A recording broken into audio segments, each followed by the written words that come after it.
Negative fallout. In spite of the president doing his victory dance last week, Obamacare is harming more and more Americans by the thousands.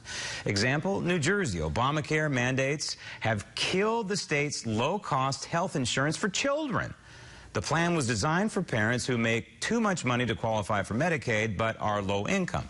Because of Obamacare, it's gone. Kapoof. So now, at least 1,800 children are without insurance.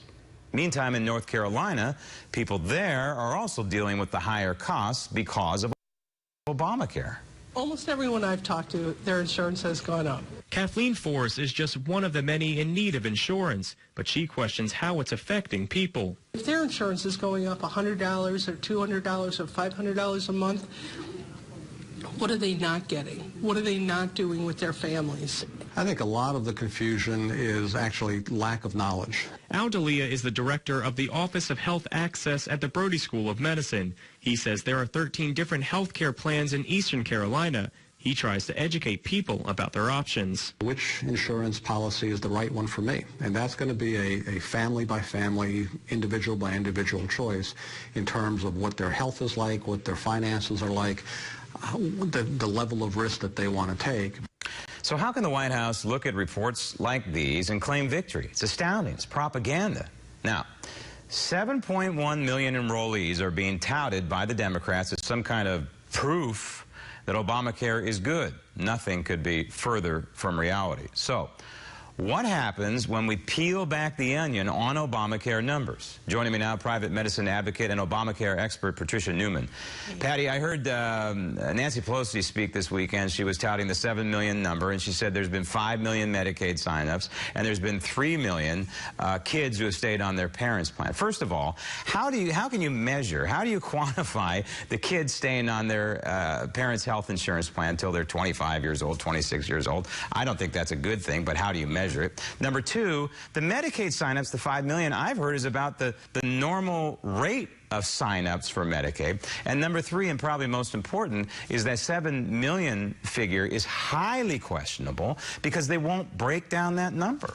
That's true. You know, we don't know. The CBO is the one that reported the 7.1 figure.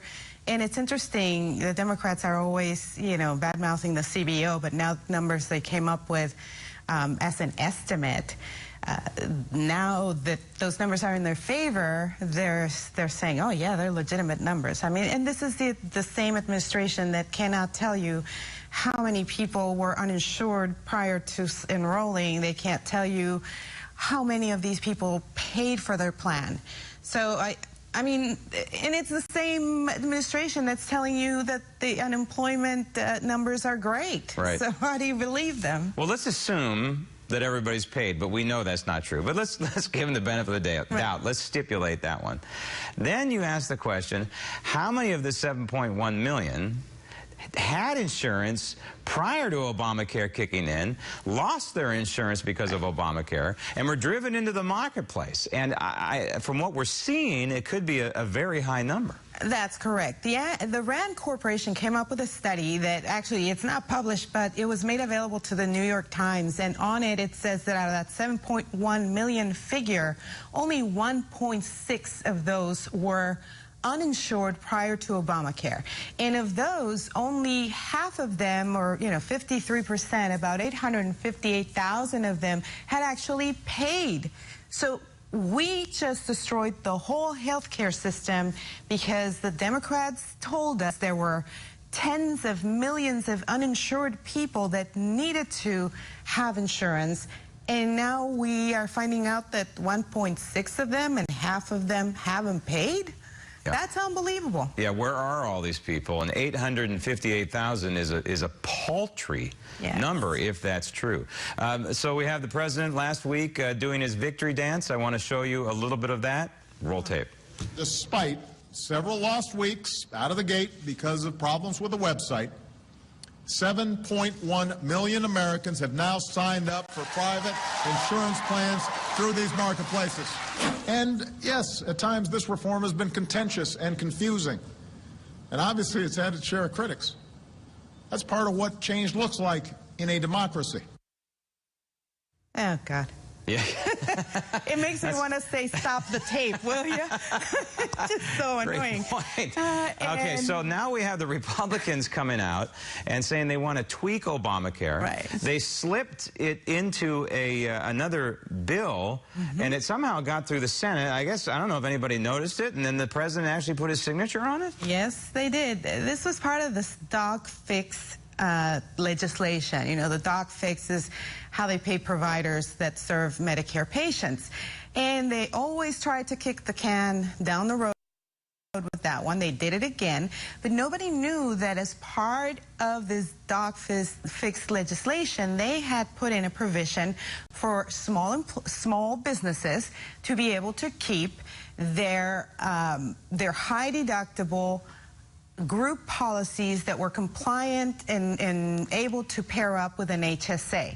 That is good news, because this is a way that most employers like us, we offer this type of policy because we understand that insurance is for when you have a catastrophic situation, and the higher your deductible, the lower your premium. And if you pair it up with an HSA, as Dr. Ben Carson has told us, this is a way to prepare for the future, be self-reliant, have pre-tax dollars put away. It's the responsible thing to do.